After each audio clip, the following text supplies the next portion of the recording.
It's another edition of Time About the Movies, and today we're taking a look at the films of February 6, 2004. We got 4 movies to look at today, a couple of notable films in particular, so let's go ahead and just get right to it. We'll start off with the biggest new release of the weekend, and that's the return of Ice Cube, Cedric the Entertainer, Eve, and the introduction to Queen Latifah into the Barbershop franchise, and that is Barbershop 2, Back in Business. A real barbershop got real people, and most of all, real barbers. The man. One day this whole shop gonna be yours. The veteran. A monkey can climb up a tree, but it don't mean you're gonna get free cake. What the hell did that mean? The rookie. Just a little up the top. The hothead. You being nice to me? I don't know this woman. You know me if I shove my foot up your foot? And the new girl. All done. I look like Beyonce. Just like her. Barbershop, back in business. Rated PG-13. Starts Friday, February 6th. So Barbershop 2 deals with the impacts of gentrification on the reputation and livelihood of a long-standing South Chicago barbershop. And like I said, you've got most of the same people back from the first movie. There's additional characters, Queen Latifah, Kenan Thompson's involved in this. And, you know, the first film was one of those big surprises that really did come out of nowhere. It actually turned out to be a really good movie in the process, and a film that, you know, shows Ice Cube has range in acting, and this one I think is just as good. I think this is about as enjoyable as the original film. There's still a lot of elements about it that are very funny. You do like the camaraderie between all these characters. I think Queen Latifah is a nice addition to the series, even though technically she's building here for a special appearance. I mean, she has a bigger role than I think than just a special appearance, but this was really just to promote the upcoming spin-off Beauty Shop, which if you saw the movie in theaters around this time, there was actually a trailer for this. For that beauty shop spin-off right before this movie came out and came on the screen, I should say. But you know, the film is still just as fun as the original film. There is still a lot of things about it that do work from a dramatic perspective, from a story perspective, a writing perspective overall. Even though it's a different director, it's not Tim Story this time around. It's Kevin Rodney Sullivan, who would later go on to direct Guess Who the following year, and I mean, he shows that he can handle what Tim Story had introduced in the first film and add another level to it in general. It's a story that is very much a formulaic storyline, can be predictable at times, but never to the point where the film really overstates its welcome or feels like it's just a rip-off sequel. You could tell that they were trying to expand the story a little bit more with this particular film, and I thought for the most part they did indeed succeed with it. I think it is a very enjoyable sequel. About as good as the original film. The Barbershop films in general have been really, really good all throughout the 4 films, including the spin-off. And we'll get more into the Beauty Shop when we get to next year in 2005. But, yeah, I really like Barbershop 2. So with that said, let's move on to the next movie, and that is Kurt Russell in Miracle. Want to hear an amazing story? Back in 1960, Coach Brooks was on the Olympic hockey team. But a week before the games, his coach cuts him and sends him home. And that team went on to win the gold medal without him. Herb Brooks had given up his dream of Olympic glory until 20 ordinary kids. Why'd you want to play hockey? Isn't it obvious? For the girls? Gave him a second chance. The Soviets win. My goal is to beat them at their own game. Beat the best team in the world. Gold medalists in 64, 68, 72, 76. Hey. Mark Johnson, Buddy Scheider, Michael Ruzioni. You're missing some of the best players. I'm looking for the best players, Craig. I'm looking for the right ones. They were bitter rivals. A lot of guys from Minnesota and Boston. Yeah, that's gonna work. But one coach had a plan to turn them into a team. I got no time for quitters. You want me to play hockey? I want you to be a hockey. I am a hockey player. Think that'll get them going? Oh, yeah. When you face the impossible. Russians' main weapon is intimidation. This guy's ever swell? They're Russians. They get shot if they smile. And you refuse to give up. I didn't think it was going to be this hard. Yeah, you did. We start becoming a team right now. Miracles can happen.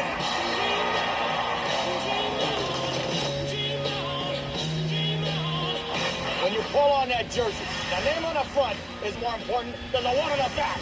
Michael Ruzioni. Who do you play for? I play for the United States of America. Welcome to the Olympics, gentlemen. Walt Disney Pictures presents. This is something that this country is ready for. Great moments are born from great opportunity. If we play them 10 times, they might win 9, but not this game. Listen to it. We can beat these guys. Discover the story This is your time. behind the greatest moment in sports history.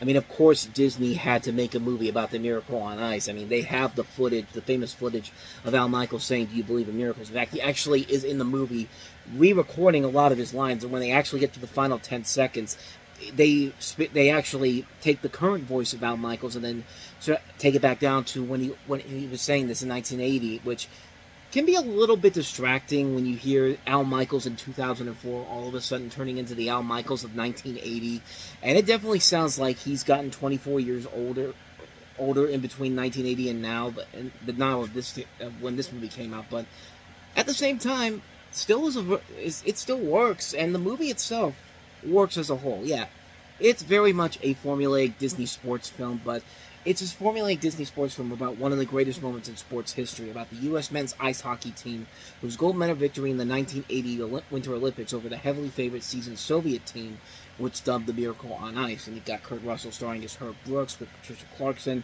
and Noah Emmerich in supporting roles. And it's a very uplifting film. It's a film that has very much been there, done that in terms of, the story, but is this kind of sports movie cliches. They are in this movie, but the story is so inspiring and so incredible.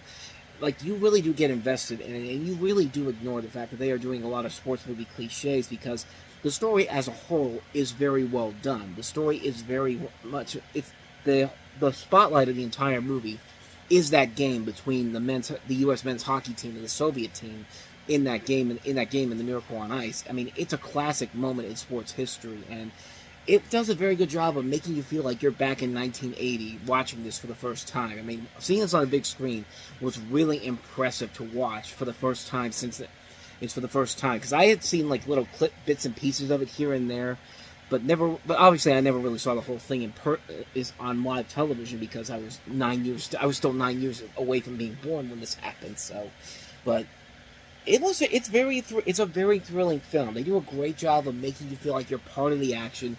You're watching the suspense overall.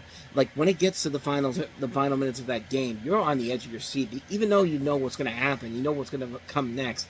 Like, this film does a very good job of keeping you in suspense throughout the course of the film, even though you know good and goddamn well what happens, because the story is woefully well known about what happened after this. But Kurt Russell is very good in the film, giving a really good performance as Herb Brooks. Patricia Clarkson's very good, so is Noah Emmerich. The cast overall is really great. The visuals are very impressive. Like I said, good storytelling, just a really, really good film. Probably one of Disney's best sports movies in general.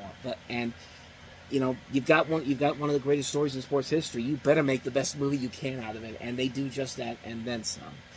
So yeah, there you go. That's Miracles. So let's get to some crap, because we still are in the dumping weeks of the early part of the year. Here's Kristen Stewart in Catch That Kid. You guys, I really need you. Let's go save your dad. The climber. We're gonna make our way to the safe. It's suspended 100 feet off the ground. The hacker. I created a digital blueprint of the building. Awesome. The driver. I'm ready. You ready? Let's hit it. On February 6th, they're on a mission. Release the dogs. Without permission. My mom's gonna kill me.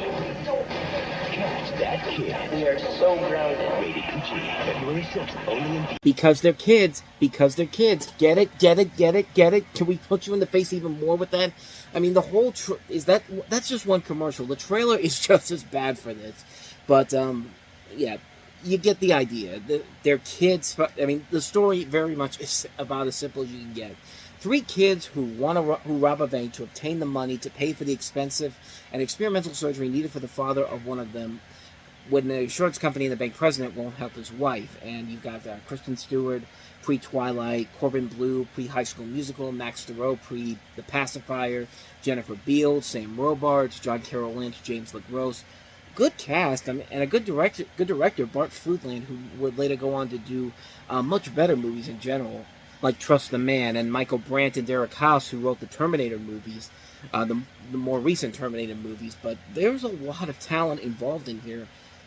But it's just a generic script. It's a film that you can tell Fox saw the success of Spy Kids, saw the success of Agent Cody Banks, saw the success of Kim Possible, and said, we need our kid spy movie. So just throw whatever garbage you can together, and we'll put a movie out in time for February, because we think it's going to be successful. And no, it wasn't. It was far from successful, and you can kind of see why. It's about as blatantly obvious of a kid's knockoff as you can get. It's a film that wants to remind you that there are that this was a thing around the time with kid spy movies and TV shows that were so much better than this movie was, and just a waste of talent overall. Not really given a whole lot to do in general, and it delivers what you expect it to do. I mean, it's a film that really is pretty lame overall. Nothing really all that engaging. Nothing really all that amazing.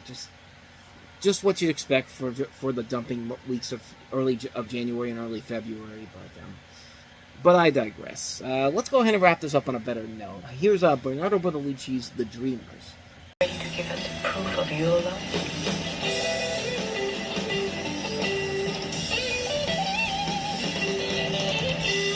I want you to do it the way you did it when you thought no one was watching. You're both crazy!